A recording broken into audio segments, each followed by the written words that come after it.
Hello दोस्तों, चलिए जानते हैं आज की बड़ी खबरों को। किसानों का दिल्ली चलो मार्च 29 फरवरी तक टला। संयुक्त किसान मोर्चा का बड़ा ऐलान।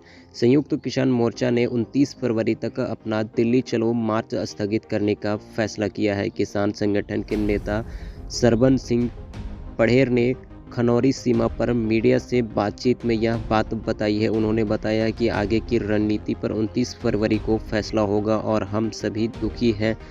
हमने अपने युवा किसान शुभकरण सिंह को खोया है। हमने फैसला लिया है कि 24 फरवरी यानी कल हम कैंडल मार्च निकालेंगे। किसान नेता पढ़ेर ने बताया कि 26 फरवरी को डब्ल्यूटीओ की एक बैठक है और 25 फरवरी को शंभू और खनौरी दोनों जगहों पर हम सेमिनार करेंगे कि डब्ल्यूटीओ किसानों को कैसे प्रभावित कर रहा है। किसान नेता ने बताया, हम डब्ल्यूटीओ का पुतला जलाएंगे। डब्ल्यूटीओ ही नहीं, हम कॉरपोरेट और सरकार के भी पुतला जलाएंगे।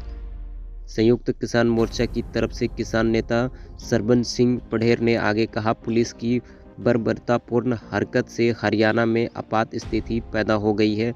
कल शाम हम दोनों सीमाओं पर कैंडल मार्च निकालेंगे। यूपी में बरेली में दर्दनाक हादसा। झोपड़ी में आग लगने से 4 बहनें जिंदा जली। उत्तर प्रदेश के बरेली जिले में शुक्रवार को दर्दनाक हादसा हो गया है। फरीदपुर थाना क्षेत्र के नवादा बिलसंडी गांव के एक झोपड़ी में भीषण आग लग गई है। शुक्रवार दोपहर को झोपड़ी में आग लगने से 3 मासूम बच्चियों की मौके पर जिंदा जलकर मौत हो गई है। आग लगने से एक बच्ची गंभीर रूप से झुलस गई है, जहां अस्पताल में इलाज के दौरान उसकी भी मौत हो गई है। चारों मृतक बच्चियां आपस में चचेरी बहनें हैं। एक महिला भी आग की चपेट में आ गई है।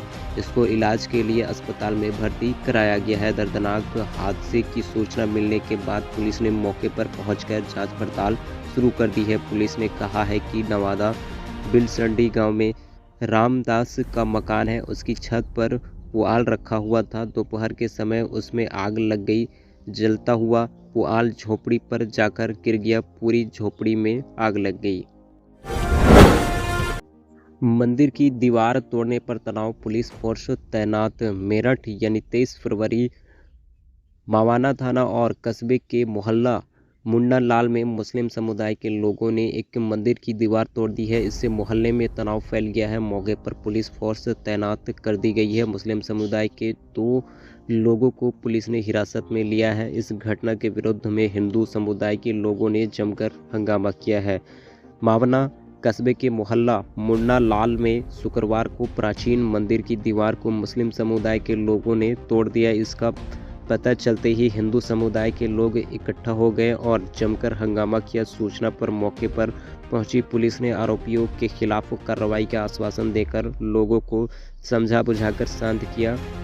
एसडीएम मावना अखिलेश यादव भी मौके पर पहुंच गए। हिंदू संगठन के कार्यकर्ताओं के साथ ही बड़ी संख्या में मुस्लिम इकट्ठा हो गए। तनावपूर्ण माहौल को देखते हुए मोहल्ले में पुलिस फोर्स तैनात कर दी गई। मुस्लिम समाज के लोगों का कहना है कि मंदिर की दीवार बहुत पुरानी होने के कारण उससे सटे मकानों में सीलन आ रही है। इस कारण वह दीवार की मरम्मत कराकर अपने घरों की सीलन दूर करना चाहते हैं, इसलिए दीवार गिराई गई है।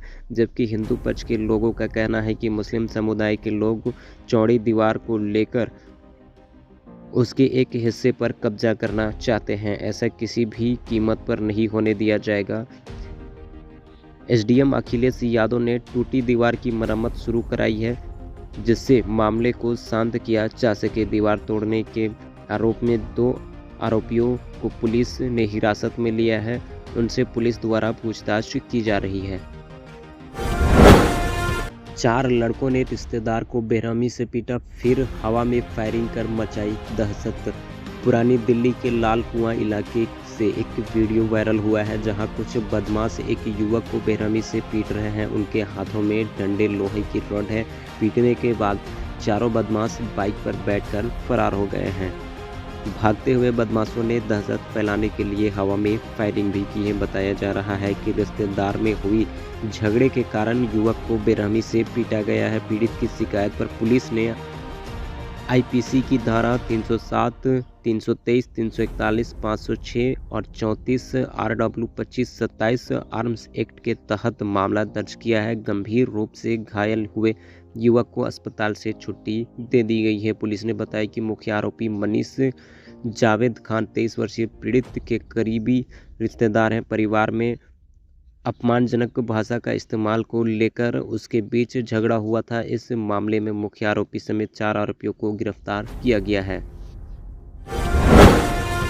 लोकसभा इलेक्शन इस दिन जारी हो सकता है। लोकसभा चुनाव का शेड्यूल, जाने कितने चरणों में वोटिंग की है संभावना। लोकसभा चुनाव 2024 की तारीखों को लेकर बड़ी खबर सामने आ रही है। एक तरफ जहां राजनीतिक दलों ने चुनाव को लेकर अपनी तैयारियां शुरू कर दी है, वहीं अब चुनाव आयोग जल्द आम चुनाव का शेड्यूल जारी कर सकता है। भारतीय चुनाव आयोग के अधिकारी चुनाव तैयारियों की समीक्षा के लिए देश के कई राज्यों का दौरा कर रहे हैं। इस बीच खबर आ रही है कि 13 मार्च के बाद लोकसभा चुनाव की तारीखों का ऐलान हो सकता है। 7-8 चरणों में मतदान होने की संभावना जताई जा रही है। इंडिया टुडे की रिपोर्ट के मुताबिक ईसीआई 13 मार्च के बाद लोकसभा चुनाव का शेड्यूल जारी कर सकता है। दरअसल चुनाव आयोग के अधिकारियों की टीम देश में इलेक्शन की तैयारियों के मद्देनजर राज्यों का दौरा कर रहे हैं। बता दें कि फिलहाल अधिकारियों की टीम तमिलनाडु में है। बताया जा रहा है कि उसके बाद उत्तर प्रदेश और जम्मू कश्मीर जाएंगे। रिपोर्ट में दावा किया गया है कि राज्यों के दौरे 13 मार्च से पहले पूरे होने वाली है। ऐसे में 13 मार्च या उसके बाद चुनावी कार्यक्रम की घोषणा होने की संभावना है। मालूम हो कि चुनाव आयोग पिछले कुछ महीनों से तैयारियों का आकलन करने के लिए सभी राज्यों के मुख्य निर्वाचन अधिकारियों सीओ के साथ लगातार बैठक कर रहा है। बैठक में अधिकारियों ने बताया कि सीओ ने समस्या वाले इलाके, ईवीएम की आवाजाही, सुरक्षा बलों की आवश्यकता, सीमाओं पर कड़ी निगरानी को लिस्ट किया गया है।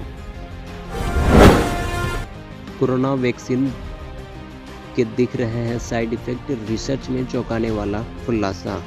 कोविड-19 महामारी ने पूरी दुनिया में जमकर तबाही मचाई थी। करीब 70 लाख लोगों को अपनी जान गंवानी पड़ी। इस महामारी से बचने के लिए लोगों ने वैक्सीन लगवाई है। अब वैक्सीन लगाने के साइड इफेक्ट सामने आ रहे हैं। लोगों की रीढ़ की हड्डी में सूजन हो रही है।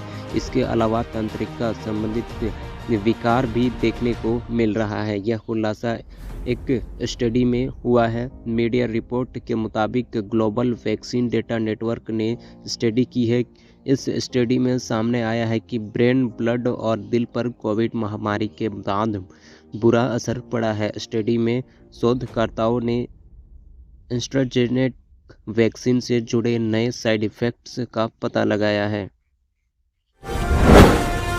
आरबीआई के इस कदम से पेटीएम को मिल सकती है राहत। यूजर्स का भी बिना परेशानी के चलता रहेगा काम।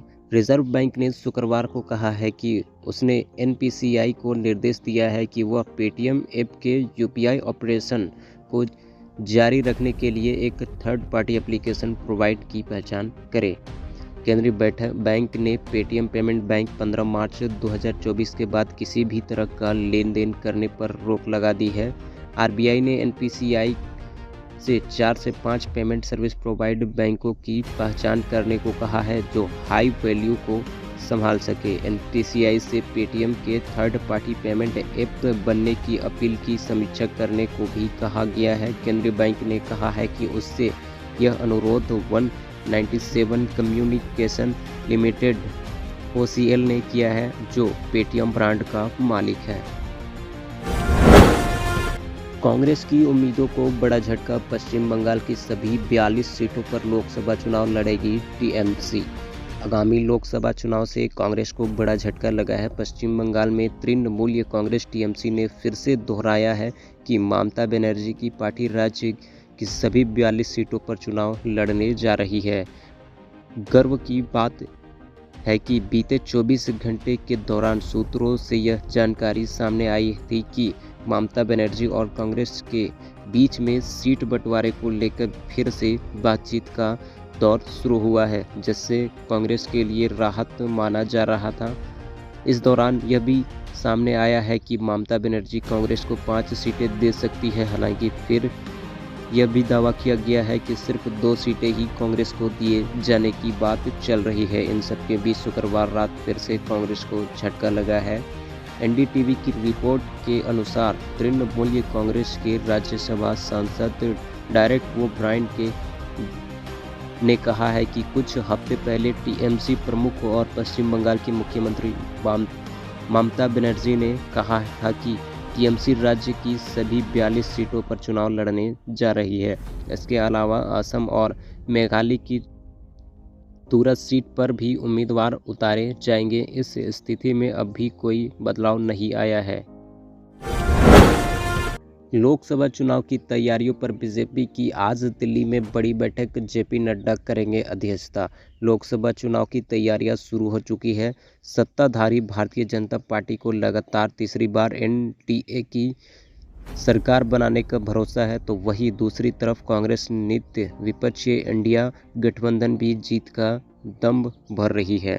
लोकसभा चुनाव का अब तक ऐलान नहीं हुआ है, हालांकि चुनाव अप्रैल मई में होना तय है। कई पार्टियां उम्मीदवारों का ऐलान करना भी शुरू कर चुकी है। इन सबके बीच भारतीय जनता पार्टी की शनिवार को दिल्ली में अहम बैठक होगी। भाजपा मुख्यालय में होने वाली बैठक की अध्यक्षता पार्टी प्रमुख जेपी नड्डा करेंगी। बैठक में सभी राज्यों के चुनाव प्रभारी और सह प्रभारी शामिल होंगे। इसमें लोकसभा चुनाव की तैयारियां की समीक्षा और आगे की रणनीति बनाई जाएगी।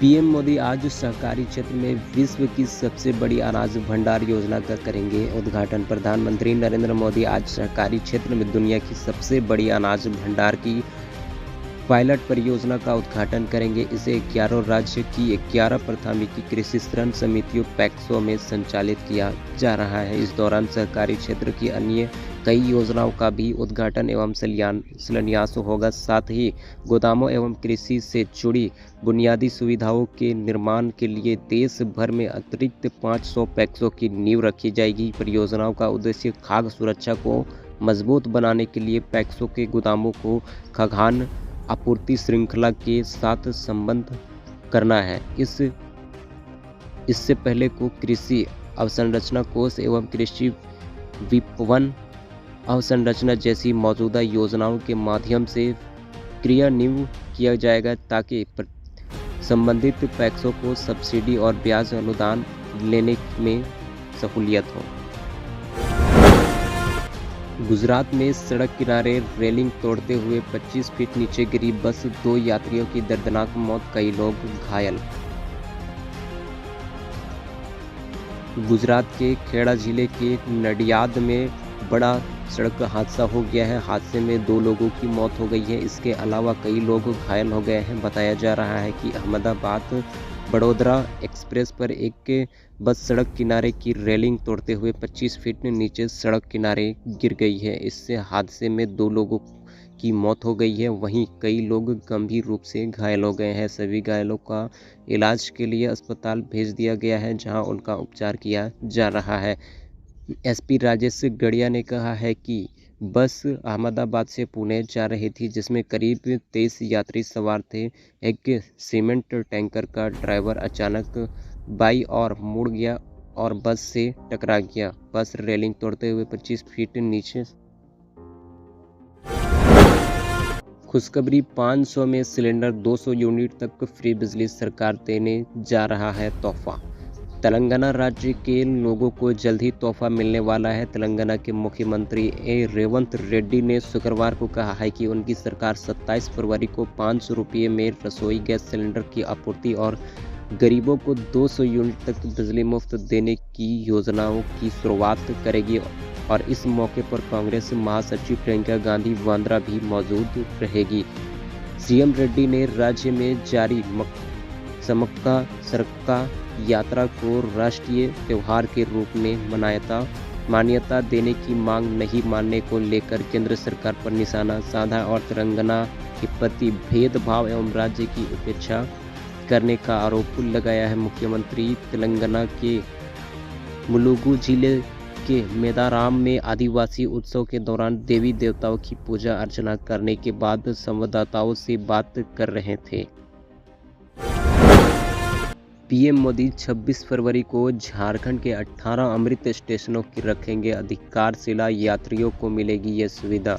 रांची। प्रधानमंत्री नरेंद्र मोदी 26 फरवरी को राज्य के 18 अमृत स्टेशनों की आधारशिला रखेंगे। 578.95 करोड़ रुपये से उक्त स्टेशनों का पूर्ण विकास किया जाएगा। इनमें टाटा नगर, चक्रधरपुर, गम्हरिया, सीनी, चाईबासा, डाको कोसी, बड़ा जाममादा, बालसिंगी, बानो, गंगा घाट, रामगढ़ कैंट, गोविंदपुर रोड, ओरगा, मुरी, सिल्ली, लोहरदगा, टाटी सिलवे और नामकुम स्टेशन शामिल हैं।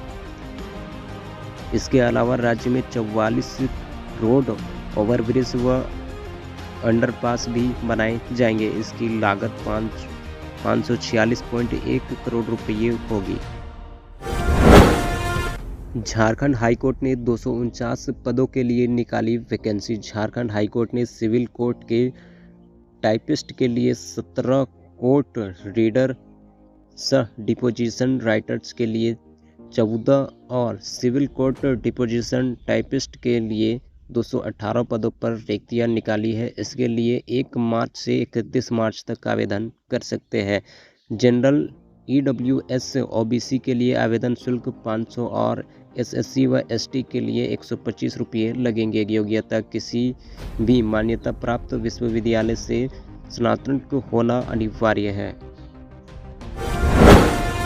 चंपई कैबिनेट की बैठक में 29 प्रस्ताव पर लगी मोहर। राज्य विश्वविद्यालय के सेवानिवृत्त शिक्षक को 7वें वेतन का मिला लाभ। मुख्यमंत्री चंपई सोरेन की अध्यक्षता में झारखंड मंत्रिपरिषद की बैठक शुक्रवार को प्रोजेक्ट भवन में संपन्न हुई है। बैठक में 29 प्रस्ताव पर मोहर लगी है। बैठक में कैबिनेट स्तर के मंत्री समेत वरीय अधिकारी मौजूद रहे हैं। झारखंड कैबिनेट की बैठक में आज 29 प्रस्तावों पर मोहर लगी है। प्रोजेक्ट भवन में सीएम चंपई सोरेन की अध्यक्षता में शुक्रवार को हुई बैठक में बोकारो इंटरनेशनल विश्वविद्यालय 2024 की स्वीकृति मिली है। बैठक में झारखंड में 125 यूनिट बिजली मुफ्त मिलने पर स्वीकृति प्रदान की गई है। 29,15,951 लाभार्थियों को योजना में लाभ मिलेगी। गिरिडीह के बागोदर में सरिया अनुमंडल में 3 जज की स्वीकृति दी गई है। झारखंड बिल्डिंग बायोलॉजी 216 स्वीकृति हुई है। राज्य विश्वविद्यालय के सेवानिवृत्त शिक्षक को 7वें वेतन के तहत 1/4/21 से देने की स्वीकृति हुई है। कैबिनेट की बैठक में झारखंड पुलिस नियुक्ति नियमावली में आवश्यक संशोधन किया गया है। झारखंड बजट सत्र 2024 में स्वीकृति प्रदान की गई है। देवघर पुलिस लाइन में 50 बैरक के लिए 42 करोड़ 19 लाख रुपये की अनुमति दी गई है। ई पेंशन में अधिक संशोधन की गई है। पश्चिम सिंहभूम के 4 किलोमीटर सड़क को पथ निर्माण विभाग 48 करोड़ की स्वीकृति दी गई है।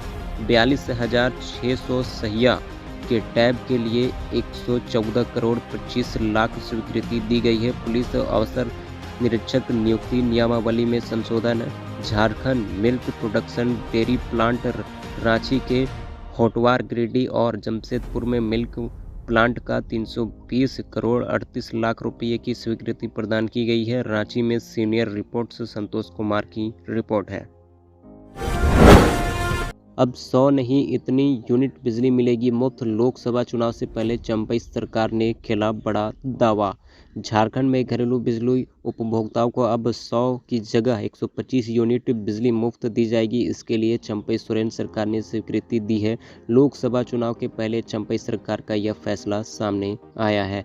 राज्य के 29 लाख बिजली उपभोक्ताओं को इससे फायदा होगा। शुक्रवार को कुल 29 प्रस्ताव को राज्य कैबिनेट से स्वीकृति मिली है। कैबिनेट में राज्य की PDS दुकानों के लिए 4G आधारित ई-पास मशीन की खरीदारी की जाएगी। राज्य में करीब 27,000 PDS दुकान है जो अब तक 2G आधारित ई-पास मशीन से राशन वितरण कर रहे हैं। खास बात यह है कि अब तक किराए की मशीन में से राशन वितरण हो रहा था। कैबिनेट ने इसके अलावा बोकारो में इंटरनेशनल विश्वविद्यालय विधेयक को स्वीकृति दी है, जिससे विधानसभा में प्रस्ताव किया जाएगा। शुक्रवार से प्रारंभ हुए विधानसभा के बजट सत्र के लिए भी कैबिनेट में घंटोत्तर स्वीकृति दी गई है। आंध्र प्रदेश विजयवाड़ा के पास टला बड़ा रेल हादसा, मालगाड़ी के 4 डिब्बे पटरी से उतरे। आंध्र प्रदेश के विजयवाड़ा के पास रैनपाडु में एक बड़ा रेल हादसा टल गया है। दरअसल मंद्रुपक्कर रेलवे स्टेशन के जनसंपर्क अधिकारी का कहना है कि यहां एक मालगाड़ी के 4 डिब्बे पटरी से उतर गए हैं। हालांकि इस घटना में किसी तरह की कोई हताहत नहीं हुई है और सभी सुरक्षित बताए जा रहे हैं। आंध्र प्रदेश के मुख्यमंत्री वाईएस जगन मोहन रेड्डी को मिलेगी ट्विन इंजन वाले हेलीकॉप्टर, सरकार ने सुरक्षा कारणों का दिया हवाला। आंध्र प्रदेश के मुख्यमंत्री वाईएस जगन मोहन रेड्डी की सुरक्षा बढ़ाने के कदम में राज्य सरकार ने 2 ट्विन इंजन वाले हेलीकॉप्टर खरीदने का फैसला किया है। यह निर्णय वामपंथी, चरमपंथियों, आतंकवादियों, कट्टरपंथी तत्वों, संगठित आपराधिक गिरोह और मुख्यमंत्री को निशाना बनाने वाले असामाजिक तत्वों से खतरों को उजागर करने वाली खुफिया सूचनाओं के प्रकाश में आया है।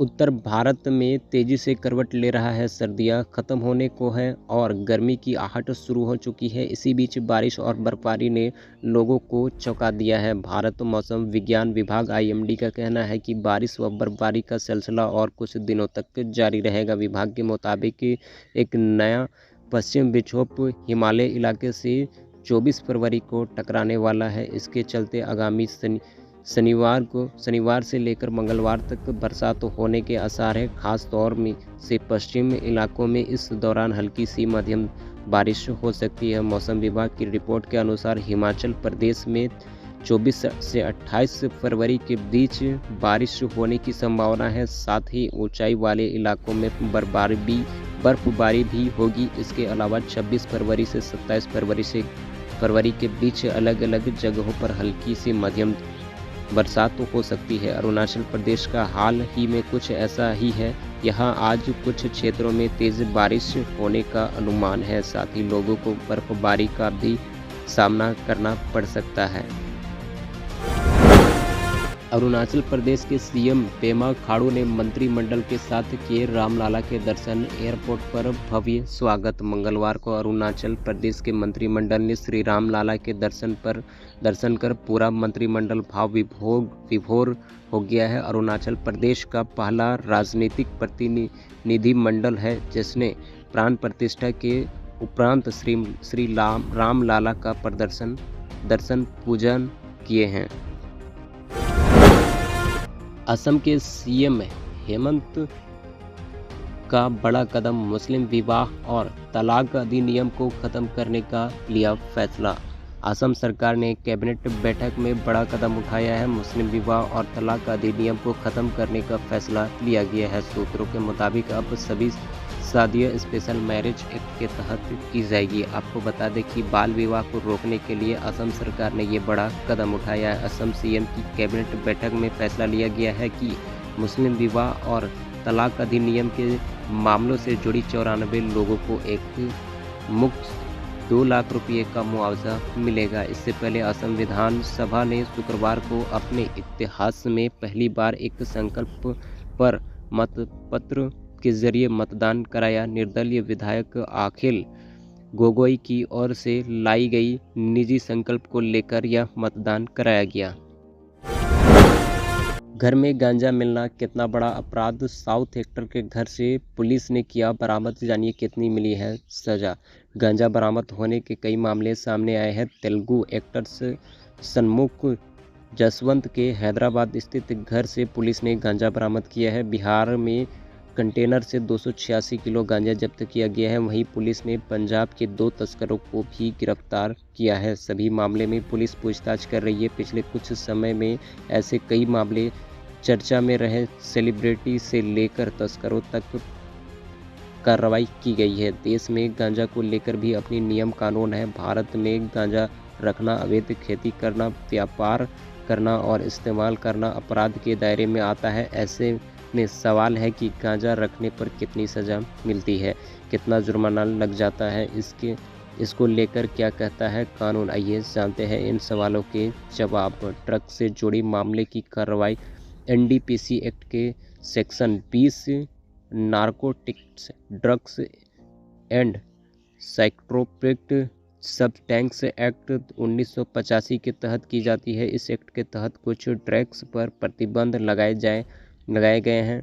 साल 1985 में यह कानून पारित हुआ। यह कानून मादक पदार्थों की खेती, निर्माण, खरीदी, स्टोरेज और इस्तेमाल करने पर प्रतिबंध लगता है।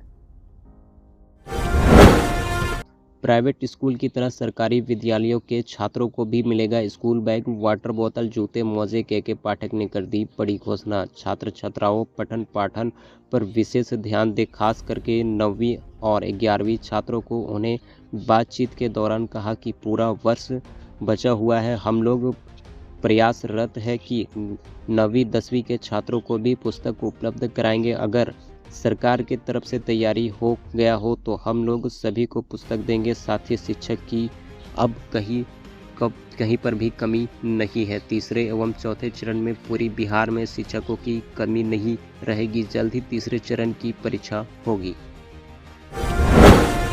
चंडीगढ़ जेबीटी शिक्षक भर्ती ऑनलाइन आवेदन लिंक फिर से एक्टिव, जल्द करें अप्लाई।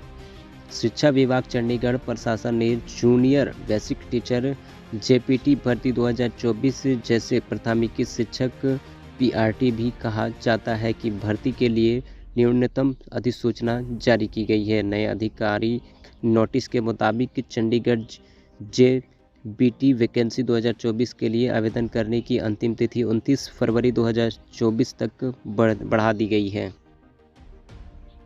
योग्य और पात्र उम्मीदवार चंडीगढ़ जेपीटी टीचर्स वैकेंसी 2024 के लिए आधिकारिक वेबसाइट से ऑनलाइन आवेदन कर सकते हैं। चंडीगढ़ जेपीटी शिक्षक भर्ती के लिए ऑनलाइन आवेदन फॉर्म 24 जनवरी 2024 से शुरू हुए थे। छत्तीसगढ़ में साइबर ठगी के 5 करोड़ रुपए खाते में होल्ड, पीड़ितों को अब तक नहीं मिले हैं वापस। छत्तीसगढ़ एक साल में बैंक खातों से हुए ऑनलाइन ठगी में कई मामले ऐसे हैं जिनमें समय पर पुलिस को खबर मिल गई है और इससे पहले कि ठग पैसे निकाल पाते पुलिस ने उस खाते को होल्ड करवा दिया है। लेकिन ऐसे जितने भी खाते होल्ड किए गए हैं उनमें लोगों के पैसे तो सुरक्षित रह गए हैं, लेकिन उन्हें अब तक मिल नहीं पाया है। प्रदेश में पुलिस ने एक वर्ष में लगभग 5 करोड़ रुपये ठगी के लिए उपयोग हो रहे खाते में होल्ड करवाए हैं। उत्तर भारत में गरज के साथ बरसेंगे मेघा, आसमान में कड़ाके की बिजली, मौसम का अलर्ट। दिल्ली समेत तो उत्तर भारत के कई राज्यों में मौसम करवट ले रहा है। लोग सर्दी को टाटा कह रहे हैं, लेकिन अब बारिश आ रही है। पूर्वानुमान जताया गया है कि अगले 2-3 दिनों में मौसम फिर बदलेगा, तेज हवाएं चल सकती है। कई राज्यों में इसका असर देखने को मिल सकता है। जान लीजिए कि दिल्ली का आसमान पिछले कुछ दिनों से साफ है। धूप भी कई दिनों से निकल रही है। धूप में तपिश अब पहले के मुकाबले काफ़ी है। हालांकि सुबह और शाम को अभी भी सर्दी हो रही है। हरियाणा का एग्रीकल्चर में ही नहीं, कल्चर भी विश्व में हो गया प्रसिद्ध। सीएम कहा, फिल्मों के माध्यम से हरियाणा वासी स्वीकृति को बढ़ावा देने के लिए सरकार ने बनाई फिल्म व मनोरंजन नीति। माई सिटी रिपोर्ट है। मुख्यमंत्री मनोहर लाल ने कहा है कि फिल्मों के माध्यम से हरियाणवी स्वीकृति को बढ़ावा देने के उद्देश्य से फिल्म और मनोरंजन नीति बनाई गई है। मणिपुर के आदिवासी संगठन ने पुलिस कर्मियों का तबादला रोकने के लिए गृह मंत्री से हस्तक्षेप की मांग की है। मणिपुर के माजीपुर में एक आदिवासी संगठन ने राज्य के कुकी पुलिसकर्मियों के स्वास्थ्यांतरण महती बहुल इलाकों में रहने के आदेश को रोकने के लिए केंद्रीय गृह मंत्री अमित शाह से हस्तक्षेप करने की मांग की है। शाह को शुक्रवार को लिखे पत्र में चूराचांदपुर जिला की इंडिजिनस ट्राइबल लीडर्स फोरम ने हाल ही में पुलिसकर्मियों के हस्तांतरण के आदेश को अस्वीकार करा दिया है। अपना घर संभाले राहुल गांधी, यात्रा से वोट नहीं, इस मुख्यमंत्री ने कसा तंज। मेघालय के मुख्यमंत्री और नेशनल पीपल्स पार्टी के अध्यक्ष कोनराड संगमा ने कहा है कि पूर्वोत्तर के कई राज्यों से होकर गुजरने वाली कांग्रेस की भारत जोड़ो न्याय यात्रा की मीडिया में काफ़ी चर्चा हुई है, लेकिन यह कांग्रेस पार्टी को वोट नहीं दिला सकती है। संगमा ने इस सच साक्षात्कार में कहा है कि मुझे नहीं लगता है कि यात्रा के कांग्रेस को वह नतीजा मिलेगा जो वह चाहते हैं। कांग्रेस ने इस यात्रा के लिए जितनी ऊर्जा और संसाधन लगाए हैं, वह आगामी चुनाव में वोट और सीट में परिवर्तन नहीं हो सकते हैं। कॉनराड संगमा ने कहा है कि जब आप कुछ करते हैं तो आप उसमें जो भी ऊर्जा लगाएंगे, जाहिर तौर पर उसका किसी न किसी तरह से कुछ प्रभाव पड़ेगा। सवाल यह है कि इसका कितना असर होगा। इस यात्रा में जितनी ऊर्जा लगाई गई है, क्या उसमें उतनी ही मात्रा में वोट कांग्रेस पार्टी के पक्ष में आएगी? मुझे इस पर संदेह है।